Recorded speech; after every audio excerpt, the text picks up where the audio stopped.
Dear professors, dear colleagues, Oui. I am very proud to be here once more at the Academy of Geopolitics, even it is presence only in virtual sphere. So let's jump into the title of my view. Is multipolarity affecting Poland and its immediate neighborhood? The perspective of critical realism in geopolitics examines the factors that determine the functioning of great powers and interactions between them, which supervene the international order, regional and local balances of power and interest, thereby becoming a point of reference for the geopolitical codes of actors in international relations. The main axis of rivalry in 21st century is that between the United States and People's Republic of China, which supervenes also upon Poland's geopolitical code. Around 2014, the processes of creating a multipolar world began, and this has been a reality for several years now. In my speech, I will focus on Polish foreign policy and emphasize on official strategies in the context of this rivalry. Awareness of possible transformations in the international order was already present in the priorities of Polish foreign policy for 2012 and 2016. It was noted that the primacy of United States had been called into question and the role of non-Western countries was growing. The shift in the perception of China's role in those times in the emerging multipolar world has had positive effects. A qualitative step forward came with the establishment of the strategic partnership between Poland and China in 2011 during President Komorowski's visit to China. The newly elected President Andrzej Duda visited China in 2016. The qualitative step came with the establishment of the strategic partnership between Poland and China.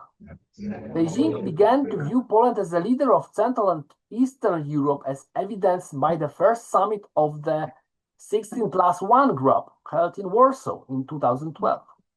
Chinese Premier Wen Jiabao used phrases commonly heard in speeches in developing countries, such as, let me quote, "We are building a better world hand in hand." This rhetoric suggested that China viewed the region as a part of global south, and consequently as a region where the structure of the international system was changing. The situation changed in 2017 as the United States actively had started to defend its hegemony out of fear of losing it to China.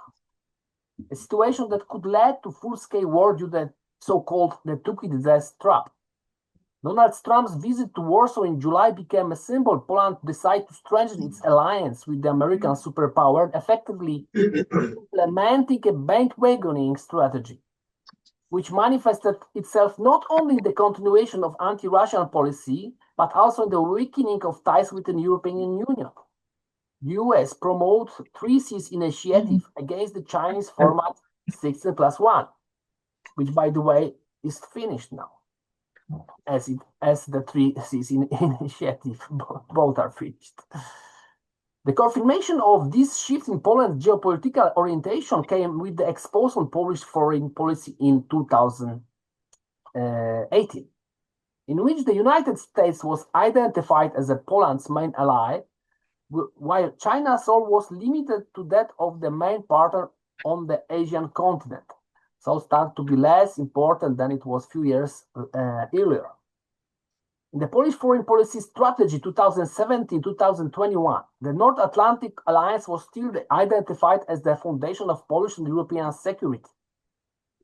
The Poland's strategic goal was to maintain its central role as a guarantor of security in Europe on the basis of the so-called universal values, democracy, the rule of law, and respect for human rights, as well as Christian values, which formed by the foundation of the European Union. With regard to Poland's eastern neighborhoods, the policy focused on supporting pro-European and transatlantic reforms, in other words, their westernization. The main allies was the Visegrad Group, Romania and the Baltic states. An important element of this policy was strengthening ties with the Scandinavian countries, Sweden and Finland, as well as with East European countries oriented toward NATO integration, Georgia and Ukraine. Even back then, foreign policy objectives included efforts to strengthen cooperation between the defense industries of Poland and Ukraine. At the same, it was to mention, at the same time, the notion of hostility toward Moscow was rejected, with the emphasis that dialogue with Russia should serve to convey a coherent and ambitious message, leaving no doubt as to the West's priorities. In the national security strategy signed by President in May 2020, it was clearly stated that in the strategic competition over the shape of the international order between United States of America, People's Republic of China and Russian Federation, Washington is Warsaw's ally. Moscow is the main threat to Polish security, and the stance toward China was left unaddressed. Let's go further. Interestingly, there was no Polish foreign policy strategy in place between 2021 and 2025.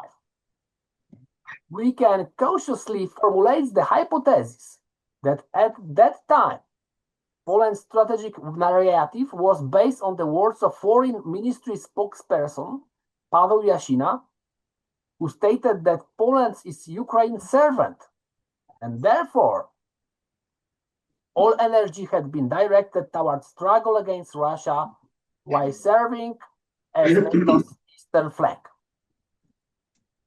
In this context, it is worth recalling the words of Emmanuel Todt in from his last book about the collapse of the West, who states there that in addition to Prime Minister Johnson, Great Britain's Prime Ministers, of course, it was Poland that insisted that Ukraine should not agree to the peace accords in Istanbul and continuing fighting with Russia in 2022. Todt also pointed out that the European Paris-Berlin axis has been weakened by United States in favor of the London-Warsaw-Kyiv axis. The Britain proposed that Poland create a structure to rival the European Union, in the form of political, military, and economic alliance between the United Kingdom, Poland, Ukraine, Lithuania, Latvia, and Estonia. Johnson embellished the entire project with anti-European rhetoric and appeals, of course, instrumentally to conservative values and economic freedoms.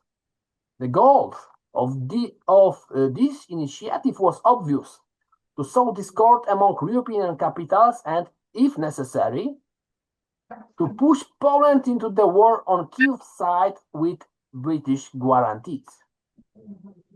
This was a repeat of diplomatic operation from August 1939, when London feared that Poland might yield to Hitler's demands and become his ally, after which it was left vulnerable to attack.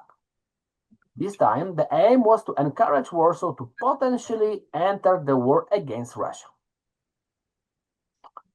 It must be clearly stated that even now,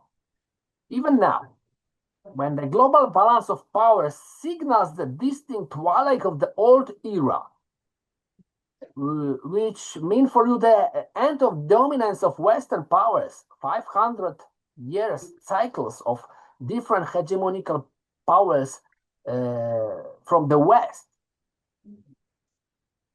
that Poland is resisting both materially and mentally the advent of a multipolar world. This is evidenced by the text of the strategy of Polish foreign policy for 2026-2030, which was signed in previous year. In the chapter on change in the international balance of power, we read that, let me quote, The growing importance of China and Russia among the countries of the so-called global south poses a threat to the international order and is therefore detrimental to Poland's interests. It goes on to state that perceiving the countries of the so-called global south as a monolith is a flawed simplification. The strategic goals of countries such as China and Russia, which claim to be defenders of international justice, often do not align with the interests of small and medium-sized states. It should be noted that Russia's aggression against Ukraine is imperial in nature, and the neo-colonial character of Russia's involvement in Africa should be emphasized. It was a quotation from page 25 of this strategy.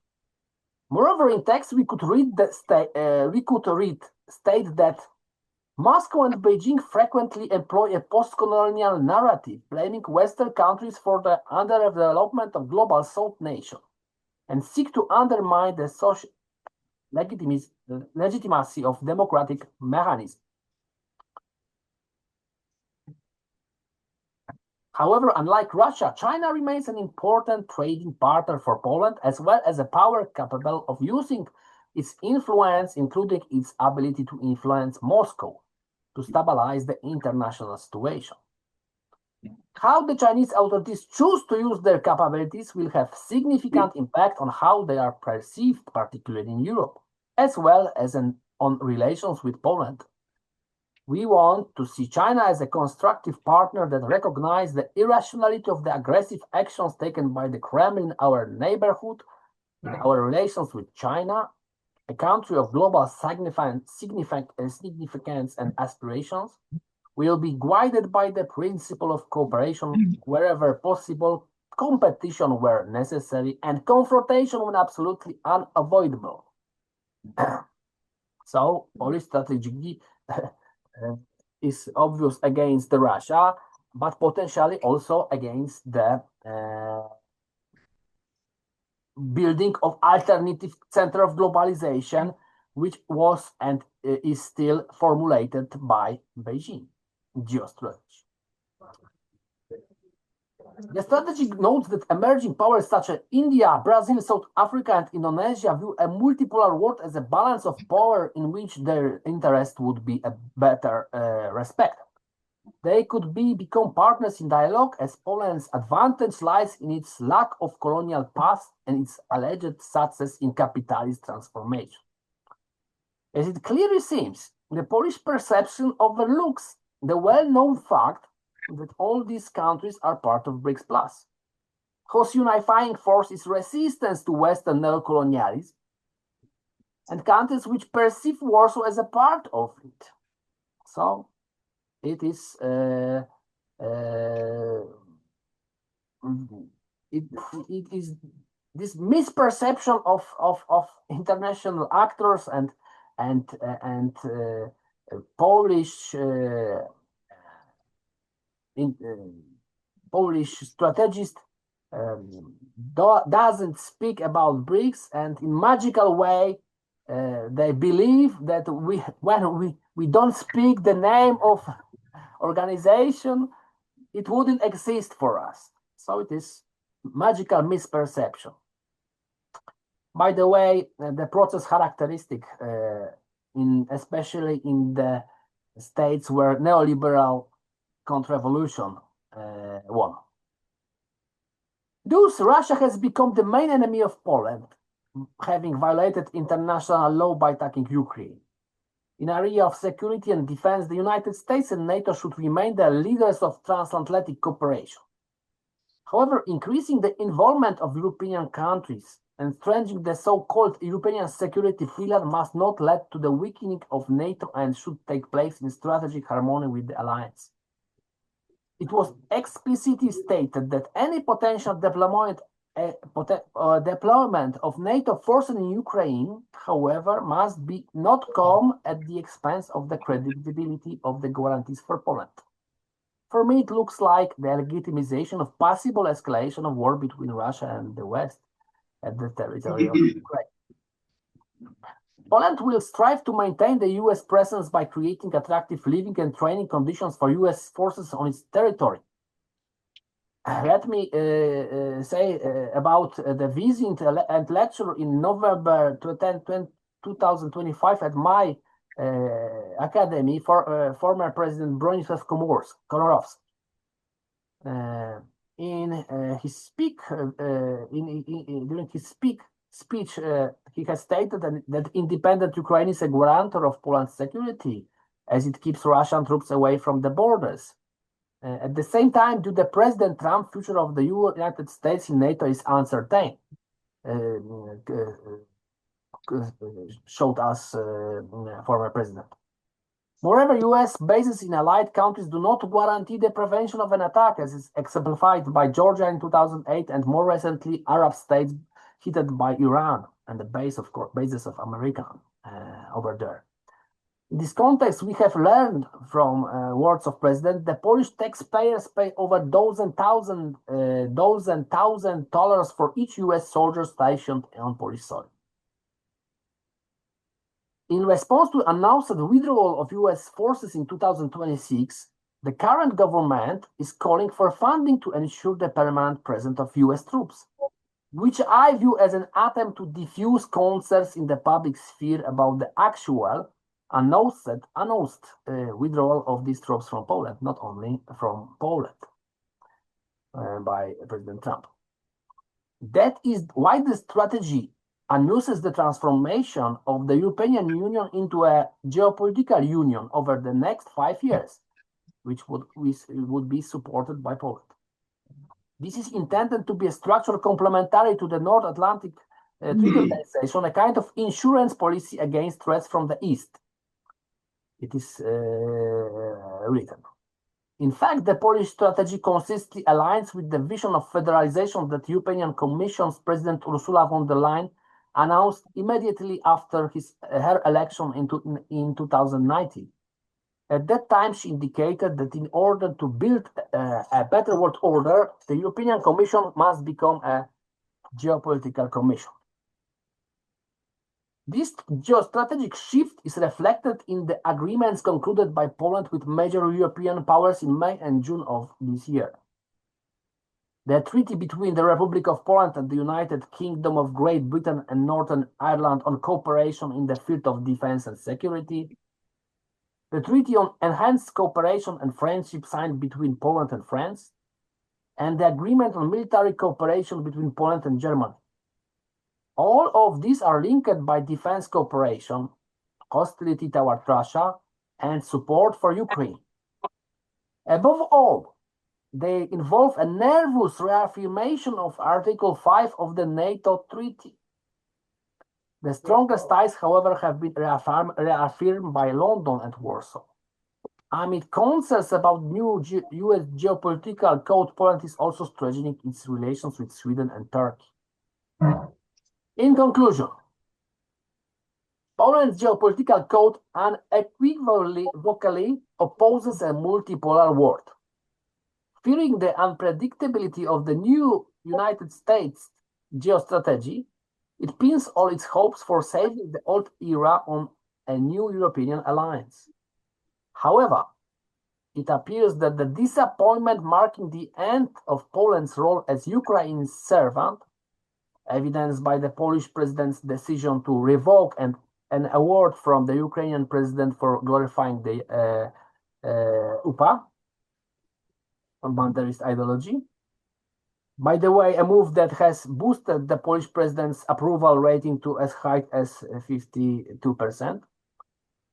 That this decision is merely the first sign of the collapse of the strategic thinking that has characterized the past 15 years. It will have to return, Polish geostrategy have to return to accepting the emerging multipolar world, which was after all already recognized in the priorities of Polish foreign policy in 2012. Thank you very much for your attention.